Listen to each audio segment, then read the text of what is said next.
Hey everybody, it's Ron, and today I'm going to be reviewing Dune House Atreides Issue 10.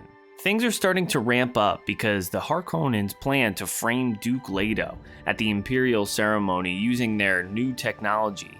And it's pretty tense leading up to it because you have Romber getting a little too excited and wearing his House Vernius colors, and there's just a real sense of dread to this issue that I like. There are some interesting looking panels in this issue. There's a real scratchy style used by Dev Promenick, which makes Castle Caladan look really ominous and ancient. There's a nice little section with Leto and Duncan, which is really pivotal to their relationship, and sets up Duncan's plans for the next novel, House Harkonnen, where he eventually gets sent off to train as a swordsmaster. The scratchy cross-hatching style continues over in the Harkonnen section on Giedi Prime, and it works even better here. I like how there's a red tint to everything with the coloring on their homeworld, and we get to see them getting ready to use a ship with no-field technology created by a man named Chobin to attack the Tleilaxu and blame it on House Atreides.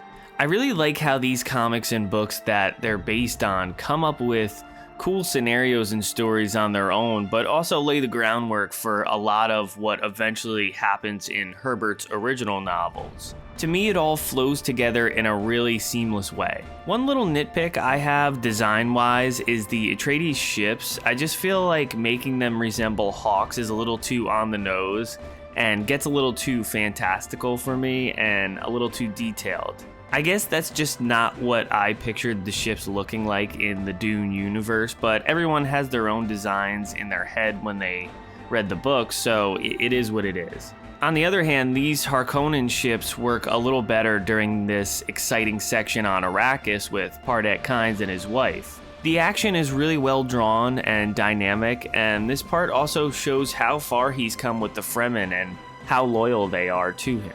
Once again, there are some wonky panels with no face drawn on Shaddam, and maybe that's just an artistic choice like I said last time, but I don't know. I like the design of the Bene Gesserit, and I think this is the first time they're portrayed in broad daylight, but to me it looks very Mobius inspired, which is always good. I was wondering how they would actually portray an invisible ship, and I think they did a good job with it. And it's another cool action sequence that really elevates this story and sets the stakes for the last two issues. The issue ends with a nice little scene showing the Bene Gesserit scheming behind the scenes, and once again mentioning things that don't come into play until the first Dune novel.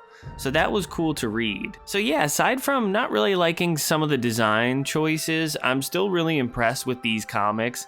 And I like how this first prequel is wrapping up right around the same time that the movie is coming out.